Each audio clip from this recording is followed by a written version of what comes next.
Sure, just about everything that turned my business around was exactly that way. I'm thinking of the one day, one price sale. I was writing a speech to go out of business for the following Monday meeting, the sales meeting. I really had no resources to turn to, and I tried everything. But then I thought of pricing these 88 unwanted apartments at one price and offering them at the same exact time to anybody who wanted them, and I created a rush in the market when nobody was buying. And I made over $1 million. So it seemed to me, whenever I really moved ahead, it was always on the heels of some kind of terrible misjudgment or failure. But I think it brings out the best in someone who knows how to hustle. You reach deeper and you find one more thing you could try. And you never know if that one more thing is the thing that turns the corner. But for me, it always was.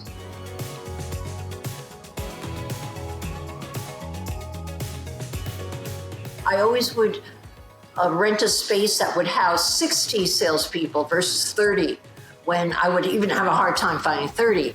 But because it put such pressure on me to hire, to recruit, to push ahead, because I had a huge overhead. There's nothing better than a huge overhead to keep you honest. So I purposely gave myself a lot of pressure so that I'd have to measure up.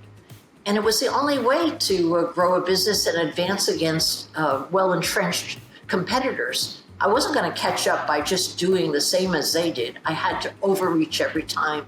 And the pressure to fulfill what I overreached for always brought me ahead.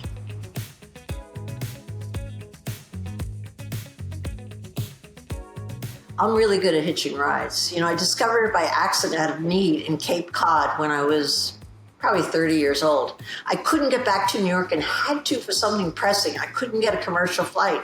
So I took a taxi then in Cape Cod to a local airport and just walked on and said, is anybody leaving? Anybody leaving for New York? And the woman said, a guy's leaving for New Jersey. And that guy gave me a free ride to Teterboro Airport. I thought, whoa, this is nice. I again used it even when I had a Shark Tank's budget. I was in a boondock place of California. I don't know where it was. And I was going to be traveling by car like 4 hours to get to LAX airport. And so I told the driver to pull into a little airport. I walked right there and there was a guy leaving for LAX, just like that. So I hopped on his plane. Yeah, you can pretty much hop a plane wherever you want. Yeah.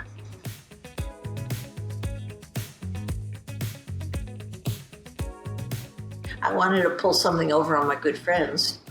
They wanted to surprise me with a birthday party. I heard of it and I went along with it, but I included certain people on my inside track. We pulled off a fake funeral.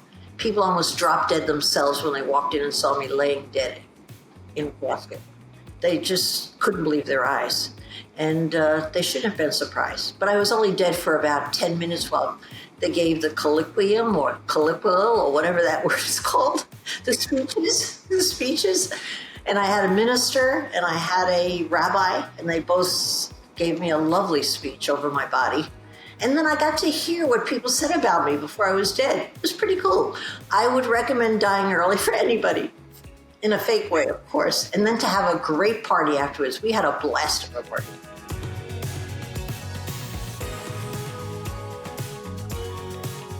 I learned we're all alike. At first, I thought everybody had their own style, their own expertise, their own gifts, and that's sort of true. But more than anything else, we're all hustlers. We're all scrappy hustlers and could make something of nothing. And so I would put my money on any of those sharks if there were bad times and dropped into a street or a planet somewhere and told to provide for themselves and other people. I'm sure we would all be able to do it. We pull it out somehow.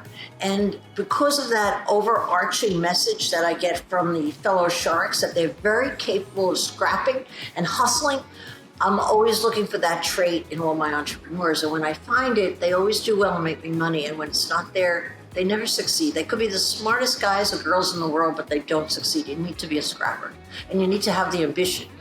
All of the sharks on the show have great ambition. That's what got us to where we wanted to go. How's that?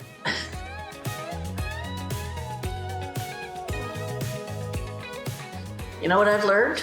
I've learned that I'm more insecure than I care to admit because I'm scared almost every time I'm on the show.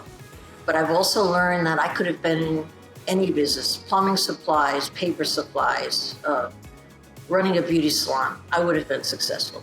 Because the truth is, it's not about what business you're in, it's what you bring to the job. And I would have brought the same fever to anything I did. So I kind of thought I just got lucky in real estate, but I've come to think it wasn't luck and it wasn't real estate.